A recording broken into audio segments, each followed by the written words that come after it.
ওম নমঃ শিৱায় পুনৰবাৰ স্বাগতম জনাইছো অন্য এটি বিশেষ আৰু গুৰুত্বপূৰ্ণ ভিডিঅ'লৈ 2025 বৰ্ষ আজিৰ পৰা আৰম্ভ হৈছে আৰু আজিৰ পৰা যেহেতু 2025 বৰ্ষ আৰম্ভ হৈছে সকলোলৈকে 2025 বৰ্ষৰ হিয়া ভৰা শুভেচ্ছা জ্ঞাপন কৰিছো আপোনালোকে হয়তো বহুতৰে চেনেলত বহুত ভিডিঅ' দেখিবলৈ পাইছে ময়ো এটা ভিডিঅ' দিছিলো যে 2025 বৰ্ষৰ ভাগ্যশালী ৰাশি কেইটামানৰ বিষয়ে আজি এই ভিডিঅ'টোত মই আপোনালোকক এনেকুৱা 6টা ৰাশিৰ বিষয়ে জনাম যিকেইটা ৰাশিয়ে 2025 বৰ্ষত ধন টকা পইচাৰ ক্ষেত্ৰতে হওক ব্যৱসায় বাণিজ্যৰ ক্ষেত্ৰতে হওক চৰকাৰী চাকৰিৰ ক্ষেত্ৰতে হওক বাৰু অন্যান্য কিছুমান বিষয়ৰ ক্ষেত্ৰতে হওক কিছুমান বিশেষ বিষয়ত তেওঁলোকে কিন্তু 2025 বৰ্ষটোত যদি কষ্ট কৰে বহুত ওপৰলৈ যাব পাৰে এইটো গ্যাৰান্টি এই কাৰণে দিয়া হৈছে কাৰণ আপোনালোকে সকলোৱে জানে যে শনিদেৱৰ কৃপা যদি কাৰোবাৰ ওপৰত ভালকৈ পৰে সেই ব্যক্তিজনৰ জীৱন বহুত বেছিকৈ ভাবিব নোৱাৰা ধৰণৰ হলনি হৈ যায় ইয়াত বহুত কিছুমান কাৰণ আহি পৰে বা কাম কৰিব লাগিব আমি এনেকুৱা নহয় যে আমাৰ ওপৰত শনিদেৱৰ কৃপা ভাল আছে কাৰণে আমি যি নকৰিলো অৰ্থাৎ কষ্ট নকৰিলো আমি ভাল ফলাফল দেখিবলৈ পাম এই 6টা ৰাশিৰ মই আপোনালোকক এই কাৰণে কৈছো যে বেলেগ ভিডিঅ' সমূহত আপোনালোকে বেলেগ গ্ৰহ নক্ষত্ৰৰ ক্ষেত্ৰৰ ফালৰ পৰা আপোনালোকক হয়তো কৈছে কিন্তু শনিদেৱৰ কৃপাৰ ফলত এই ভিডিঅ'টোত আপোনালোকে জানিব পাৰিব যে কোনকেইটা ৰাশিৰ ভাগ্য হলনি হ'বলৈ গৈ আছে বিশেষ ভিডিঅ' গুৰুত্বপূৰ্ণ ভিডিঅ' অকণমানো আপোনালোকে নেৰাকৈ শেষলৈকে যদি ভিডিঅ'টো চাই আপোনালোকৰ মনত বহুত বেছি সাহস পাব আৰু 2025 বৰ্ষটোত কাম কৰিবৰ বাবে মনত সাহস লাভ কৰিব ভিডিঅ'টো আগবঢ়াৰ আগত সকলোলৈকে এটা সৰু অনুৰোধ যদি ভাল লাগে এটা লাইক কৰি দিব কমেন্ট বক্সত জয় শনিদেৱ বুলি লিখিবলৈ নাপাহৰিব আৰু চেনেলটো যদি সাবস্ক্ৰাইব কৰা নাই সাবস্ক্ৰাইব কৰি লৈ কাষতে থকা ঘণ্টাৰ নিচিনা সৰু ছবিটো নিশ্চয়কৈ চুই দিব আৰু যেহেতু স্বাস্থ্যৰ কথা আমি আহি পৰে আমাৰ গ্ৰহ নক্ষত্ৰখিনি আমাৰ স্বাস্থ্যৰ ওপৰত যথেষ্ট বেছি প্ৰভাৱ পেলায় বহুতৰে হয়তো বহুত ধৰণৰ বেমাৰ আজাৰ হৈ থকা দেখিবলৈ পোৱা যায় তাৰ কাৰণে আপোনালোকলৈ এটা ভাল খবৰ লৈ আহিছো প্ৰথমতে সেইটো জানি লওঁ আপোনালোকক মই সদায় ৰাশিফলত হয়তো কওঁৱে স্বাস্থ্যৰ যিটো বিষয় আছে সেইটো ক্ষেত্ৰত যে আমি স্বাস্থ্যক লৈ বহুত বেছি সমস্যাত ভুগি থাকোঁ আজিকালি আৰু বহুতে বেছি স্বাস্থ্যক লৈ সজাগ হোৱাটো প্ৰয়োজনীয়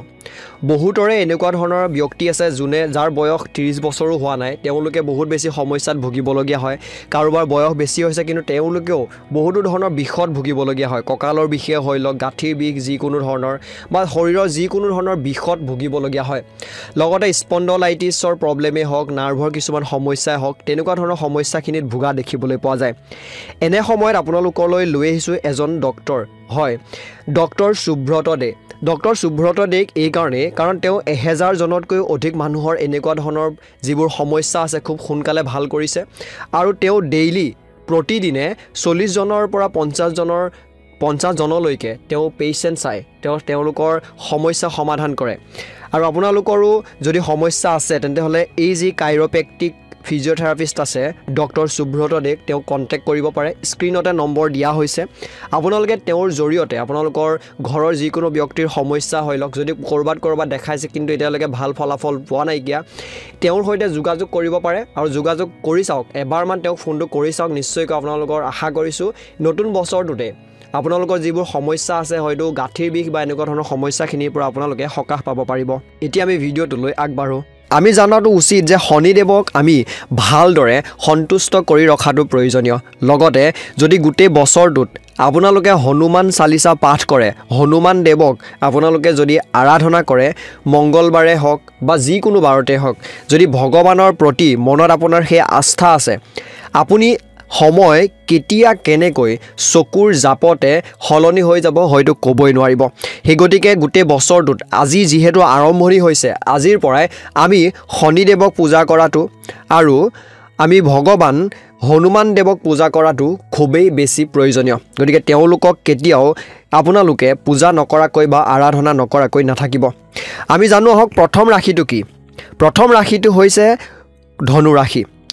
শনিদেৱৰ কৃপাৰ ফলত ধনু ৰাশিৰ ব্যক্তিসকলৰ জীৱন এনেকুৱাকৈ হলনি হ'ব তেওঁলোকৰ ধন সম্পত্তিৰ ক্ষেত্ৰত যদি কিবা এটা কৰিব বিচাৰি আছে বা বহুত টকা আপুনি উপাৰ্জন কৰিব বিচাৰি আছিল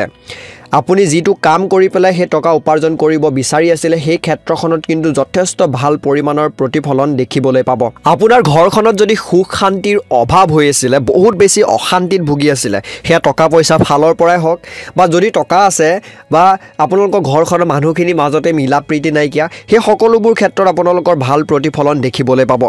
যিসকলে সন্তান বিচাৰি আছিল সন্তান প্ৰাপ্তিৰ যুগ তেওঁলোকৰ দেখিবলৈ পোৱা যায়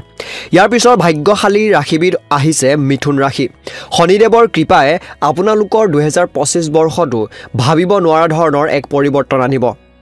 আপুনি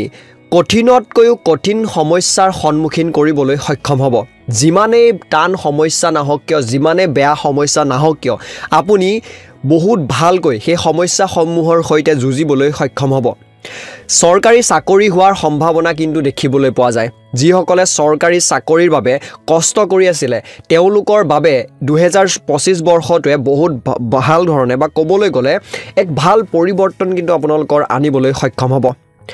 ইয়াৰ পিছৰ ভাগ্যশালী ৰাশিবিধ হৈছে কন্যা ৰাশি কন্যা ৰাশিৰ ক্ষেত্ৰত ক'বলৈ গ'লে আপুনি 2024 বৰ্ষত বা তাৰ আগৰ কেইটা বছৰত বহুত যদি কষ্ট কৰি আছিল কোনো এটা কামক লৈ পেলাই হেয়া ধৰি লওক পঢ়া শুনাৰ ক্ষেত্ৰতে হওক চাকৰিৰ বাবে প্ৰস্তুতি কৰাতে হওক ব্যৱসায় বাণিজ্য এটা ডাঙৰ কৰাতে হওক সেই সকলোবোৰ ক্ষেত্ৰত যি কষ্ট আছিল সেই কষ্টৰ সঠিক আৰু তাৰ মানদণ্ডৰ গুণাগুণ আপোনালোকে দেখিবলৈ পাব খুব সোনকালে 2025 বৰ্ষত উন্নতি আপোনালোকৰ সন্মুখত থিয় দিবহি মান সন্মান যথেষ্ট পৰিমাণে আপোনালোকৰ বৃদ্ধি পাব আৰু সেই মান সন্মান সমাজৰ ক্ষেত্ৰতে হওক বা ঘৰখনৰ ক্ষেত্ৰতে হওক যিটো খণ্ডত আপুনি কাম কৰি আছে সেই সকলোবোৰ ক্ষেত্ৰতে কিন্তু ভাল এক প্ৰতিফলন দেখিবলৈ পাব যিবোৰ সপোন দেখিছিলে আপুনি 2024ত 2023ত বা তাৰ আগত হেয়া যিকোনো সপোন হ'ব পাৰে চাকৰি হ'ব পাৰে কাৰোবাৰ বাবে বিয়া হ'ব পাৰে কাৰোবাৰ বাবে ব্যৱসায় এটা হ'ব পাৰে গতিকে সকলোৰে সেই যি সপোন আছে সেই সপোন কিন্তু পূৰ হোৱা দেখিবলৈ পাব ইয়াৰ পিছৰ ভাগ্যশালী ৰাশিবিধ আহিছে মেষ ৰাশি মেষ ৰাশিৰ যিসকল ব্যক্তি আছে আপোনালোকক জনাই দিওঁ যে বহুত ব্যক্তিয়ে হয়তো বিদেশত ভ্ৰমণ কৰিব বিচাৰে বিদেশ ভ্ৰমণে হওক বা এনেকুৱা কিছুমান ব্যৱসায় কৰিব বিচাৰে যিটো বিদেশত গৈ হ'ব পাৰে বা ঘৰৰ পৰা বহুত দূৰত গৈ হ'ব পাৰে তেনেকুৱা ধৰণৰ ব্যৱসায় বাণিজ্যৰ কাৰণে কিন্তু আপোনাৰ 2025 বৰ্ষটোতকৈ ভাল বছৰ হ'ব নোৱাৰে শনিদেৱৰ কৃপা এনেকুৱাকৈ আপোনাৰ ওপৰত পৰিছে যে আপুনি 2025 বৰ্ষতে সেই সকলোবোৰ কাম কিন্তু সম্ভৱপৰ কৰি তুলিব পাৰিব যদি ভাবিছিলে যে 2025ত মই গাড়ী কিনিম বাইক কিনিম মাটি কিনিম ঘৰ বনাম এনেকুৱা ধৰণৰ যিখিনি এক গুৰুত্বপূৰ্ণ সম্পত্তি যদি আপুনি গুটাম বুলি ভাবিছে তেন্তে হলে কিন্তু আপোনাৰ বাবে 2025 বৰ্ষটোৰ সমান ভাল সময় কেতিয়াও হ'ব নোৱাৰে গতিকে 2025 বৰ্ষটোক আপুনি ধেমালি ভাবে নলব ভালদৰে আপুনি ব্যৱহাৰ কৰক চৰকাৰী চাকৰি বিচাৰি থকা সকলৰ বাবে বহুতে ভাল সময় আৰ্থিক স্থিতি আপোনাৰ বহুত বেছি শুভ হ'ব টকা পইচা ফালৰ পৰা কোনো ধৰণৰ অভাৱ অনাটনে আপোনাক দেখা নিদিয়ে তুলা ৰাশি ইয়াৰ পিছত ভাগ্যশালী ৰাশিবিধ হৈছে তুলা ৰাশি টকা আপোনাৰ কিন্তু যথেষ্ট পৰিমাণে লাভ হ'ব মানুহে জীৱনত কি বিচাৰে বহুত বেছি টকা বিচাৰে হয় না নহয় আৰু সেই টকা বিচাৰিবৰ বাবে বা টকা পাবৰ বাবে মানুহে বহুত বেছি যথাসম্ভৱ কষ্ট কৰে আপোনাৰ সেই কষ্টই সঠিক ফল কঢ়িয়াব সঠিক ধন উপাৰ্জন কৰাই দিব আপোনাক নতুন কাম আপুনি যদি কৰিম বুলি ভাবিছিলে নতুন কাম আপোনালোকে যথেষ্ট ভাল পৰিমাণে কৰিব পাৰিব তাৰ পিছত আহি গ'ল ইনভেষ্টমেন্ট আজিকালি বহুত মানুহে ইনভেষ্ট কৰে আমি সকলোৱে জানো আমি কৰবাত টকা ইনভেষ্ট কৰা ষ্টক মাৰ্কেটতে হওক ৰিয়েল এষ্টেটতে হওক আমি বহুতে টকা ইনভেষ্ট কৰোঁ আৰু সেই টকাৰ যি ৰিটাৰ্ণ আছে সেই টকাৰ ৰিটাৰ্ণ কিন্তু আপোনালোকৰ যথেষ্ট পৰিমাণে 2025 বৰ্ষত দেখিবলৈ পাব 10 টকা আপোনালোকে ইনভেষ্ট কৰি 50 টকালৈকে হয়তো উপাৰ্জন কৰিব পাৰিব পাৰে লগতে এনেকুৱা ধৰণৰ কাম যিসকলে কৰি আছে তেওঁলোকৰ ক্ষেত্ৰত এই বৰ্ষটো খুবেই বেছি ভাল বিশেষকৈ তুলা ৰাশি তাৰ পিছত আহিলে কুম্ভ ৰাশি শনিদেৱৰ কৃপাই কুম্ভ ৰাশিৰ ব্যক্তিসকলৰ বাবে এক সফলতাৰ চাবিকাঠি কঢ়িয়াই আনিছে ডাঙৰ সফলতা পাব ডাঙৰ সফলতা আপোনালোকৰ যিটো ক্ষেত্ৰত কাম কৰি আছে হেতুত যদি বিচাৰি আছিল অৰ্থাৎ প্ৰত্যেকৰে বাবে ডাঙৰটো বেলেগ বেলেগ ধৰণৰ হ'ব পাৰে হয় না নহয় বাৰু মোৰ কাৰণে যদি 10 টকাটো ডাঙৰ আপোনাৰ কাৰণে হয়তো 50 টকাটো ডাঙৰ গতিকে আপুনি যদি বিচাৰি আছে সেই সফলতা বা সেই ডাঙৰ সফলতা দেখিবলৈ পাব শেয়াৰ মাৰ্কেটত যোনসকলে পইচা ইনভেষ্ট কৰে বাট অনলাইন ট্ৰেডিং কৰে সেই সকলৰ ক্ষেত্ৰত যথেষ্ট ভাল আৰু অনলাইনত যোনসকলে বেপাৰ কৰে আজিকালি বহুতে ঘৰৰ পৰাই বস্তু বিক্ৰী কৰে বা অনলাইনত বহুতে টকা খটুৱাই ডেইলি উপাৰ্জন কৰি থাকে তেওঁলোকৰ বাবে ভাল প্ৰতিফলন দেখিবলৈ পাব নতুন নতুন ব্যৱসায় বাণিজ্যৰ আইডিয়া বা নতুন নতুন ব্যৱসায় আপোনালোকে কৰিব পাৰিব বিদেশত গৈ যিসকলে কাম কৰিম বুলি ভাবি আছিলে বা বিদেশ যোৱাৰ যাৰ সপোন আছিলে সেই সকল ব্যক্তিৰ সপোন 2025 বৰ্ষটোৱে সম্পূৰ্ণ কৰিব লগতে আপোনালোকৰ বহুতো ক্ষেত্ৰত ক'বলৈ গ'লে আপোনালোকৰ গাড়ী সম্পত্তিয়ে হওক ঘৰ বাৰীয়ে হওক বা মাটি বাৰী কিনাই হওক এনেকুৱা ধৰণৰ যি সম্পত্তি বা সা সম্পত্তি কিনিম বুলি ভাবি আছিলে সেই বিষয়খিনিত আপোনালোকৰ 2025 বৰ্ষটো শুভ আৰু আপোনালোকে 2025 বৰ্ষটোত ক্ৰয় কৰিব পাৰিব গতিকে 2025 বৰ্ষত আপোনালোক সকলোৰে খুব সুন্দৰ হ'ব সেই গতিকে কষ্ট কৰিবলৈ এৰি নিদিব আৰু কমেন্ট বক্সত জয় শনিদেৱ বুলি লিখিবলৈ নাপাহৰিব আৰু আপোনালোকে হনুমান চালিসা পাঠ কৰাৰ লগতে শনিদেৱৰ পূজা কৰাটো বা শনি দেৱতাক আৰাধনা কৰাটো নিশ্চয়কৈ প্ৰয়োজনীয় পুনৰ লগ হ'ম ধন্যবাদ